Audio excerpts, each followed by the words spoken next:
थोड़ा सा लार्वा निकालना होगा। अच्छा, हाँ, दिखाने के लिए एक जैसे कि रखी फ्रेम है ना आपकी, दिखाने के लिए दिखाती हूँ। वैसे तो इसमें बच्चे मुझे ना देखो अंडे हैं और बच्चे थोड़े से बड़े हो गए हैं, ठीक है। ये जो आपकी फ्रेम है ना, पीपा हो गया जी, हाँ क्या? प्यूपा भी हो गए कुछ नहीं, और बड़े भी हो गए ना, अच्छा। ये बड़े हो गए हैं ना, लार्वे हैं इसमें, बड़े हो गए। वैसे तो हम 1 दिन का लार्वा लेते हैं, सिर्फ 1 दिन का, ओहो, ठीक है। उसका आइडिया कैसे होगा डॉक्टर साहब? वो अंडे से अभी बाहर ही आया होता है, बिल्कुल चिपका होता है रॉयल जेली में नीचे। अच्छा जी, अच्छा। 72 आवर्स ले लें, मिनिमम 24 आवर्स का लार्वा लेते हैं, मतलब कि 24 घंटे में। उसमें एक मेथड होता है कि आपने डिवाइड कर देनी फ्रेम, ऐसे डिवाइड करनी है ना कि उसमें एक तरफ के एक एज के बच्चे ना, जैसे इनको पता है कि अंडे कब दिए, इनको पता है ना आज इसमें अंडे दिए, 24 घंटे बाद देखेंगे तो फिर इसका साइज अलग होगा। यहाँ पे आपको अलग अलग साइज के लार्वे दिखेंगे, देखो कितने कितने तरह के लार्वे। ये कितना बड़ा है, इससे बड़ा है, इससे बड़ा है, या पूरे बंद भी हो गए हैं। अंडे तक है इसमें नीचे, देखो ना। तो ये क्या करते हैं ना, हमने वैसे तो रानियाँ खुद बनाती है, वर्कर्स अपनी रानियाँ खुद बनाती हैं, लेकिन कई बार ये कहते हैं जो क्वीन लेयरिंग की प्रक्रिया है उसमें आप मान लो बाई चांस आपकी रानी मर गई और आप किसी और बक्से से आप इसको मतलब दोबारा से आप नेचुरली जो रानी बनाते हैं उस प्रोसेस में टाइम वेस्ट नहीं करना चाहते, तो आप क्या कर सकते हो, खुद उठा के ना, ये एक फ्रेम आती है, आप दिख रहे हो नीचे ना, इस तरह की फ्रेम्स आती है आपके पास, दिख रहा है आपको, इस तरह की फ्रेम आ रही है, इस तरह की फ्रेम आती है यहाँ पे ना। इसमें क्या होता है आपके, इस प्रकार से हमने ये बनाए होते हैं, क्वीन सेल्स बोलते हैं जिनको, और इसको हम इनमें पेस्ट करते हैं। ये जो हमारी फ्रेम्स हो गई, इसको निकालना, तो इसको निकालना, ये फ्रेम निकालना बाहर। यहाँ पे वैक्स वो तैयार नहीं की गई है ना, नीचे वैक्स, बिकॉज अभी हम आए हैं, मुझे नहीं पता कल हमको मिलेगी ब्रूड फ्रेम की नहीं, सिर्फ आइडिया के लिए बता रही हूँ, वरना मैं आपको लैब में अंदर से बताऊँगी अच्छे से ना। इसको यहाँ रखिए, ज़्यादा देर में बाहर नहीं रख सकती फ्रेम को ना, सूख जाते हैं। तो ये चीज़ इन सभी कप्स पे चिपकी होंगे, ठीक है।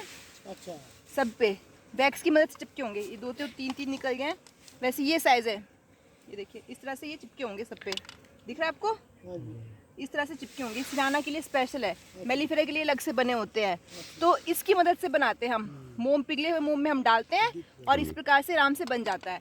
फिर ये आपकी फ्रेम तैयार हो जाएगी, 1 2 3 4, चारों फ्रेम में आपके ये तैयार हो गए, खाली क्वीन सेल, ठीक है।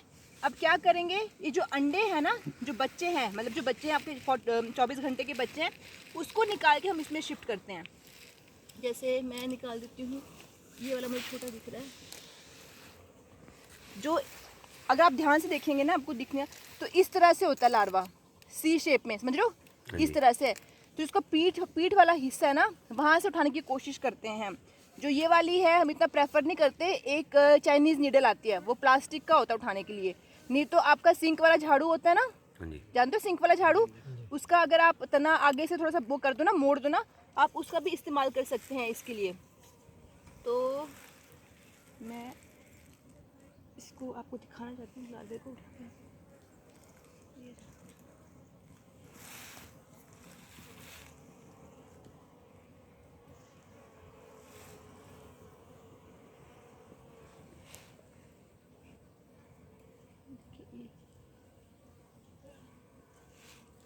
ये इस प्रकार से आपने उठाया, अभी जो रॉयल जेली में चिपका हुआ है, तो हाँ। इसी स्टेज तो बड़ी होती है। इससे भी छोटा होगा मतलब ना, वैसे इससे भी छोटा होगा, तो सबसे इसमें चला गया ना ये लार्वा, अभी डैमेज हो गया, बनेगा नहीं, अभी वेस्ट हो गया। पर जब प्रक्रिया हो रही होती है, आपको रोशनी वाली जगह होनी चाहिए, पर ऐसे धूप वाली जगह नहीं होनी चाहिए, क्योंकि धूप नहीं लगनी चाहिए। और एक और तरीका होता है कि आप इन सब में रॉयल जेल डाल सकते हैं, या तो शहद डाल से रॉयल जेल डाल सकते हैं, और इसमें डालकर अपने फटाफट ये सब डाल देने, 1 2 3 4 5 आपके जो है तैयार हो जाएंगे क्वीन सेल ना।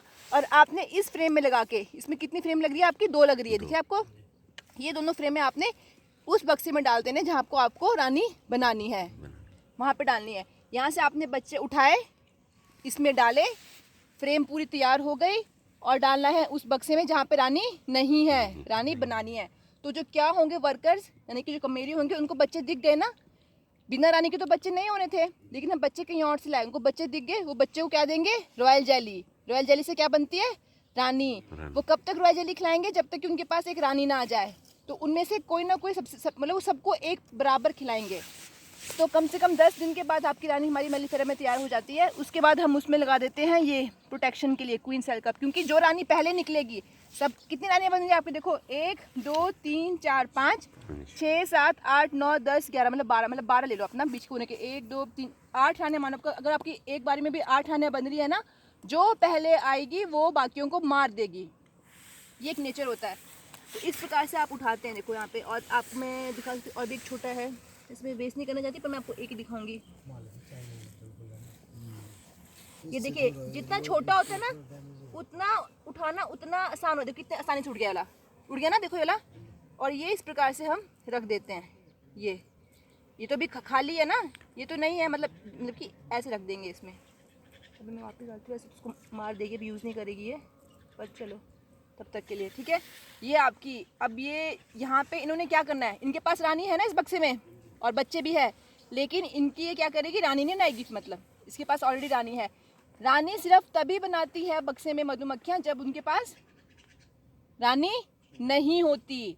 तो इसको बोलते हैं क्वीन, यानी कि आर्टिफिशियली क्वीन को खुद बनाना। समझ रहे हो आप? ये आपका प्रोसेस होता है क्वीन लेयरिंग का। कल हम जब वहाँ जाएंगे हम अच्छे से करेंगे। जब इनकी संख्या बढ़ती है ना तब यह खुद का सेल बनाते हैं ना जी रानी का। यहाँ पे वो नहीं बनाएगी अभी। क्या बोल रहे हो? जब नई रानी बनाती है ना खुद की स्वार बनाने के लिए, वो खुद बनाती है। हाँ, वो खुद बनाती है ना। दो तरीके होते हैं, उसको बनाने में ना टाइम लग जाता है। अभी नहीं बना रही है। नहीं, अभी नहीं, उसके पास रानी ऑलरेडी है ना।